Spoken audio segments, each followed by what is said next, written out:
বীরভূম জেলার গনুড়িয়ায় অবস্থিত এই সেই নীলকুঠির, যেটা প্রায় আজ থেকে 250 বছর আগে তৈরি হয়েছিল, যেটা প্রাচীন নীল চাষের সঙ্গে সম্পর্কিত।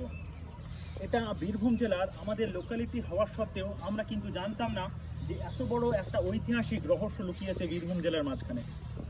তো সেইটাকে আজকে ছোট্ট করে উদ্ঘাটন করার জন্য তোমাদেরকে আমি দেখাতে চলে এলাম। এসো আমার সঙ্গে, ভিতরে এসো, তারপর পুরোটা দেখাই তোমাদের। এটা মেনলি পড়ছে তোমার, যে জায়গাটায় পড়ছে সেটা আগে বলছি। এটা হচ্ছে লাভপুর টু বোলপুর রাস্তার মাঝখানে ময়ূরাক্ষী নদীর তীরে এই ঐতিহাসিক প্যালেসটা অবস্থিত। আজকে এই ঐতিহাসিক প্যালেসের অবস্থাটা তোমাদের বলি। আজকে এর প্রায় ভগ্নবাসের অবস্থা। উপরটা ভালো করে দেখলে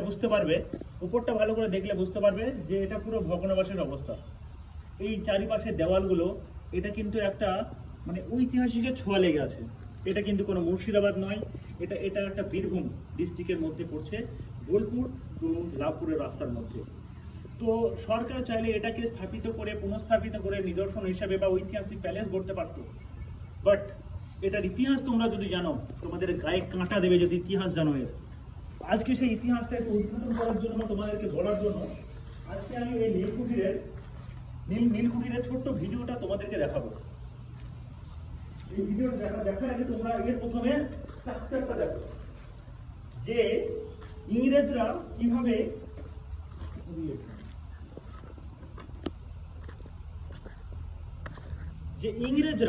আমাদের দেশে এসে, বা নীলকর যে সাহেবরা আসে, তারা আমাদের দেশে এসে কিভাবে তারা আমাদের দেশে এসে কৃষকদের উপর কিভাবে অত্যাচার করত, সেইটার একটা ছোট্ট নিদর্শন তোমরা এই ঐতিহাসিক প্যালেসটা দেখলে বুঝতে পারবে। এটা হয়তো অনেকের কাছে অজানা বলে আজকে আমার ভিডিও দেখে মনে হতে পারে যে এটা কোনো ভাঙা বাড়িতে বা কোথাও তৈরি। এটা কোনো ভাঙা বাড়ি বা কোথাও নয়। তোমাদের এরপরে যে ভিডিওটা দেবো এর সঙ্গে, সেটা তোমরা দেখলে বুঝতে পারবে। এদিকে ছোট করে দেখো তোমরা, এই যে জায়গাটা দেখছো, এটাতে নীলকর সাহেবরা তার কৃষকদেরকে তারা বন্দি করে রাখতো। এখানে বন্দি করে রেখে তাদেরকে নীল চাষ করতে বাধ্য করতো। আর নীল চাষ বলতে আমি ছোট্ট করে আইডিয়াটা দিই। ঐতিহাসিক ব্রিটিশরা যে নীল চাষ করতো, নীল মানে কি বলতো? রেশম চাষটাকে তারা নীল চাষ বলছে। ওই রেশম গুটি বা যেগুলো আছে, ওগুলোকে তারা কৃষকদের উপর জোর করে তারা প্রেশার দিয়ে তারা চাষ করাতো এবং অল্প মুনাফাতে তারা সেটাকে লাভবান করতো। এটাই ছিল ইংরেজদের বা বাইরে থেকে আসা ঔপনিবেশিক শাসন যেটা করে ইংরেজরা। তো তারা এই ঔপনিবেশিক শাসনের একটা বড় নিদর্শন বলতে গেলে হচ্ছে এই যে গুনুড়িয়ায় অবস্থিত তোমাদের নীলকুঠির, এটা একটা বড় নিদর্শন। তোমরা এর আগে হয়তো এটার কথা শুনেছো, হালকার উপর দিয়ে শুনেছো, বাট তোমরা পুরোটা শোনোনি। তোমাদেরকে বাইরেটাও দেখাই এর সঙ্গে, এসো বাইরেটাও দেখায় কি অবস্থায় আছে।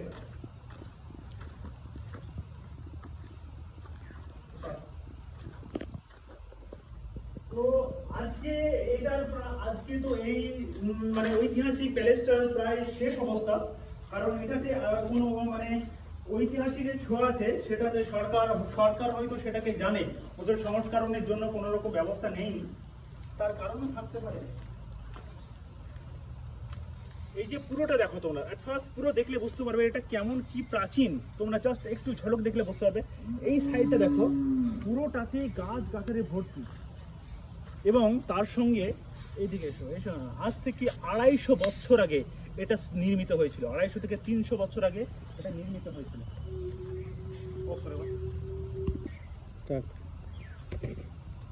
এর ভিতরে যদি ছোট্ট করে আমরা ঘুরতে যাই বা দেখতে যাই যে ভিতরে কি ছিল, এর বর্ণনা দিতে গিয়ে আমি বলি, প্রথমে দেখাই এখানে একটা পুকুরের মতো জায়গা আছে বড়, বা যেটা ঘাট বাঁধানো আর কি। এদিকে এসে আমার সামনে বুঝতে পারবে, এখানে বড় পুকুরের মতো আছে, ঘাট বাঁধানো আছে এটা। তো এখানে নাকি নীলকর সাহেবরা তাদের বেগমরা তাদের এখানে এসে তারা নাকি স্নান করতো বা তাদের যে কাজকর্মগুলো করতো তারা এই পুকুরের মধ্যে করতো। এটার ঘাটটা এখনো পর্যন্ত বাঁধানো আছে। বা এটা একটা হিস্ট্রিক্যাল প্লেস এই জন্য নয় যে এটাকে সরকার এখনো পর্যন্ত খনন করতে দেয় না। তার কারণ হচ্ছে এর ভিতরে অনেক গুহা, অনেক টানেল লুকিয়ে আছে। এই যে দেখায়, এই যে টার্মিনালটা দেখছো তোমরা বা মিনারটা দেখছো, এটা হয়তো কি হিসাবে তৈরি করেছিল বা কি ছিল, এটা কাছে এসে দেখো। হিসাবে বা কি জন্য এটাকে তৈরি করেছিল সেটা হয়তো আমরা আদৌ জানি না, কিন্তু সেই জিনিসটাকে জানানোর জন্য আমি তোমাদেরকে ভিডিওটা দেখাচ্ছি। এখানে দেখো, এখানে হনুমান এরাই হচ্ছে প্রাচীন কালের নিদর্শন। কারণ মানুষের রূপ ছিল আগে হনুমানের মতো, সেখান থেকে তারা ক্রমবর্ধমানে চেঞ্জ হতে হতে আজ মানুষের পর্যায়ে এসছে। তাই তারা ঠিক জায়গাতে অবস্থান করছে, হিস্টোরিক্যাল প্লেসে। আমি দেখাচ্ছি, ছিল না এই হিস্টোরিক্যাল প্লেসের উদ্ঘাটন করতে গিয়ে আমি একটা দেখা হলো একটা বন্ধুর সঙ্গে। Hi, how are you baby? তো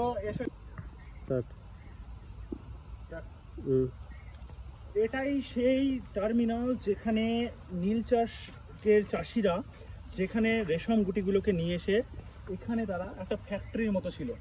এটা আমরা কোথাও লেখা নেই যে দেখে আমরা বুঝতে পারবো এটাকে। এটা আমাদের আইডিয়া করে নিতে হচ্ছে। এরকম টার্মিনাল বা মিনার অনেক আছে, অনেকগুলো আছে। তোমাদের তার মধ্যে আরও দেখাচ্ছে। এই দিকে গেলে তোমরা দেখতে পাবে আরেকটা টার্মিনাল আছে এদিকে। তো এরকম অনেকগুলো যেখানে রেশম চাষ করে তারা এখানে নীল বা রেশম যেটাকে বলে সেটাকে এখানে নিয়ে এসে তারা সেটাকে রিসাইক্লিং করে বা সেটাকে তোমার তৈরি করে যেটা বাইরে দেশে ট্রান্সপোর্ট করতে ইংরেজরা। তো এই বিষয়টা ধরতে গেলে আমাদের কাছে হয়তো, আমি লোকালিটির এখানকার বীরভূমেরই বাসিন্দা, কিন্তু আমার কাছে এটা অজানা হলেও আমি আজকে জিনিসটা ডিটেলসটা জানলাম বা পড়লাম বিষয়টা নিয়ে। আমি এখনও পড়ছিলাম, ফোনে আছে আমার অলরেডি, উইকিপিডিয়াতে পড়ছিলাম। এই হিস্ট্রিক্যাল ব্যাপারটা শুনতে আমার খুব ইন্টারেস্ট ছিল। তো এই যে দেখায় আরও আছে, আরও কিছুটা আছে সঙ্গে, যেটা তোমাদেরকে দেখায়, পুরোটা দেখাবো, জাস্ট দেখতে থাকো, যেও না। কারণ আরও অনেকগুলো হিস্ট্রিক্যাল জিনিস আছে যেগুলো মানে সরকার চাইলে এটাকে একটা হিস্ট্রিক্যাল প্লেস বানাতে পারে। আজকে এটা হয়তো ভগ্নপ্রায় অবস্থা, শেষ অবস্থায় চলে গেছে, কারণ এখানে কোনো সংস্কার নেই। এটা গাছগাছালি চারিদিকে ভর্তি হয়ে গেছে। এসব পিছন দিয়ে আরও একটা জিনিস আছে দেখায় তোমাদের।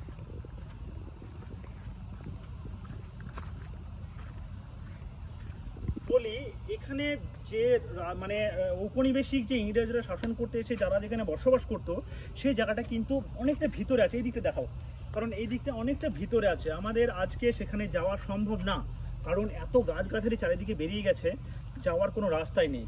আর এখন আমরা কোনো সেফটিতেও নেই যে আমরা ভিতরে ঢুকে তোমাদেরকে দেখাতে পারবো। যেটুকু আমাদের সামনে দেখা আসছে সেটুকুই তোমাদের দেখানোর চেষ্টা করছি। আরও একটু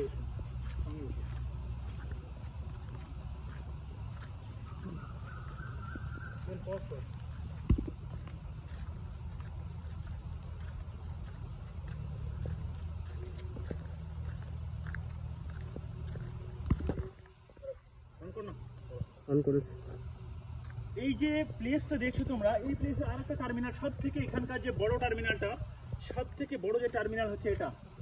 এই যে টার্মিনালটা দেখছো, এটার মধ্যে যে কি হতো বা কি এটার মধ্যে কালচার হতো বা ভিতরে কি জন্য এটাকে বানানো, আমরা কিন্তু আদৌ জানি না। তার একটাই কারণ হচ্ছে যে হিস্ট্রি, তার মিনিংটা কি, কিছুটা জানা কিছুটা অজানা। কিন্তু আমাদের এখানকার মতে যতটা শুনেছি, স্থানীয়দের মতে যতটা শোনা আমার, যে এইখানে ভিতরে বা নিচে যে একটা গুহা বা টার্মিনাল আছে, তিনটে আছে, তিনটের গুহা টার্মিনালের রাস্তা পথ এক জায়গায় মিলিত হয়েছে। তার উপরে আছে এটা, সেটা কাছ থেকে দেখলে তোমরা বুঝতে পারবে। কাছে এসো, তিনটে গুহার রাস্তা এক জায়গায় মিলিত হয়েছে সেটা দেখায় তোমাদের। অ্যাট ফার্স্ট প্রথমে হচ্ছে এইদিকে দেখো, প্রথমে এইদিকে একটা গুহা আছে, ওই পাশে একটা, বাঁ দিকে একটা আছে। এইভাবে এই যে পুরো টার্মিনাল বা পিলারটা আছে, এই যে পুরো টার্মিনাল বা পিলারটা আছে, এইখানে গুহা। তো এই টার্মিনাল যে পিলারটা আছে, পিলারটা উপর দিকে দেখাও, পিলারটা আছে। তো এই পিলারের মধ্যে এটা হচ্ছে তাদের একটা, মানে আমরা যে গেট বলতে পারি, গেটওয়ে বা সাবওয়ে বলতে পারি, এটা হচ্ছে তার একটা স্ট্রাকচার। এটা স্থানীয়দের মতে শোনা, আমার নিজের ব্যক্তিগত মতামত নয় এটা। আর এটা কোনো হিস্ট্রিক্যাল প্লেসেও লেখা নেই, তোমাদেরকে যেটা জেনে বলবো স্থানীয়দের বক্তব্য অনুসারে আমি তোমাদেরকে যতটা পারলাম ততটা তোমাদেরকে জানালাম। যাদের ভিডিওটা ভালো লাগবে তারা ভিডিওটা শেয়ার করো। এবং এই ছোট্ট জিনিসটা সরকারের কাছে আমার আবেদন, যে আমাদের বীরভূম জেলার গুনুডিয়ায় অবস্থিত এই যে হিস্ট্রিক্যাল প্লেসটা নীলকুঠির, এটাকে একটু মানে স্থাপনা করে দিয়ে বা এটাকে একটু মানে পুনর্গঠন করে এটাকে হিস্ট্রিক্যাল প্লেস হিসেবে বানানোর জন্য সরকারের কাছে আমার এই আবেদন। ঠিক আছে। তো আমাদের মুর্শিদাবাদের মতো আমাদের বীরভূমে ছোট্ট করে একটা নিদর্শনের স্থান হয়ে যাবে। তো সরকারের কাছে আমার এই আবেদন থাকলো, এবং সবাই ভিডিওটা বেশি বেশি করে শেয়ার করে দাও, বেশি বেশি করে শেয়ার করো, যেন সকল মানুষ এই ভিডিও দেখার সুযোগ পায়। সকলে যদি কাছে না আসতে পারে, কাছে না আসতে পেরে দূর থেকে যদি দেখার সুযোগ করে দিলাম আমি, সবাইকে দেখার সুযোগ করে দাও এবং ভিডিওটা বেশি করে শেয়ার করো, লাইক করো, কমেন্ট করো, যাতে এটা সরকারের কাছে পৌঁছায় এবং আমাদের বীরভূমের এই হিস্ট্রিক্যাল প্লেসটা যেন একটা সব জায়গায় ছড়িয়ে যায়।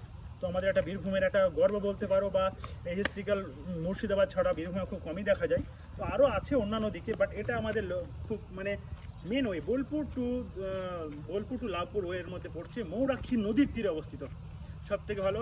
তো ইতিহাসের ছোঁয়া প্রতিটি গাছের পাতায় পাতায় আছে, ইতিহাসের ছোঁয়া, তোমরা দেখলে বুঝতে পারবে কেমন জঙ্গলের পরিস্থিতি।